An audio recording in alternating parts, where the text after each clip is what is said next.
nakidnap! May nakidnap? I heard that, di ba? You heard that? Guys, may nakidnap dito! Sino nakidnap? Nakidnap? Pastel naman, oh! I don't know! Ayaw niya sabihin eh. Magkakwento na ba ako? Ikaw? Pare, joke ba to? Grabe, pag ako nagsalita, joke agad. Ito, may pruweba ako. Lang. Legit? Ano ba? Ayan. Yan.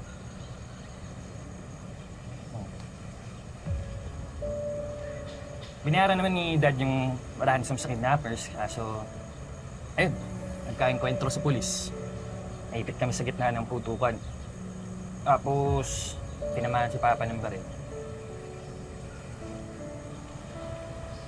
Magmula nun, hindi na siya makalakad ng maayos. Sinisisi ko yung sarili ko na napilay siya. So, nung lumaki ako, sinabi ko sa dad ko na ayoko na ng ganito. Gusto ko ng normal na buhay. So, yun, pinadala niya ako sa Maka, sa yung kasambahay namin. Tapos nung working student ako. Kasi gusto ko makilala kung sino ako nang nakakilala sa akin. Wala, pera.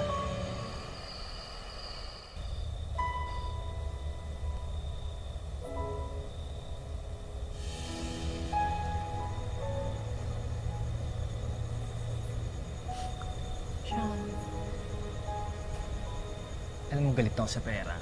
Kasi yung dahilan ba't nalagay ako sa pahamak. Eh, yung rason bakit natilay sila. Tapos ngayon, akala ko may nagkagusto sa akin. Tapos ayun, pera lang pala yung habol sa akin ulit. Akala ko may naggusto sa akin. Kahit ganito, okay ko, patawa. Pero wala eh. Magkakagusto kaya sa akin dahil sa kung sino ako at hindi dahil kung anong meron ako.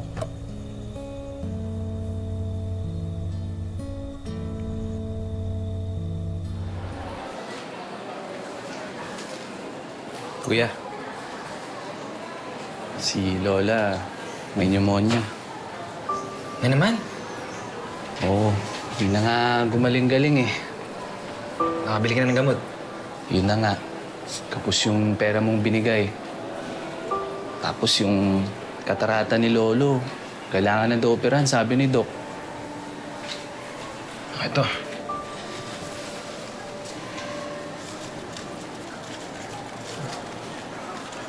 Bili nung kay Lola. Kay Lola gagawa ko ng paraan. Pambili mo ng stocks yan eh. Pera lang yan, Nonyo. Kayang kitain. Maubusan ka ng paninda. Mas importante sa lolo at lola. Sila na nag-alaga sa atin mula nung naulila tayo. Sige, kuya. Pambili ko to ng gamot. Kuya. Papasikatin ko na nga si Micah eh. Dadami yung followers niya. Malay mo, dumami pa yung followers niya kay Miss Blush eh. Di ganyan si Micah. Di nilala ko yung personal niyang buhay, para pagkakitaan. Bro, pag sinumbong mo yan kay Micah, sige, hindi kita ipapakilala kay Miss Blush. Subukan mo. Eh, di wag. Di naman ako nagkakagusto sa ganda lang eh. Nakakaliw lang ako kay Bianca. Tsaka paborito ng lola ko kaya gusto ko magpa-shoutout. Pero si Micah, totoong tao siya. Hindi nyo dapat pinaglalaroan. Bro,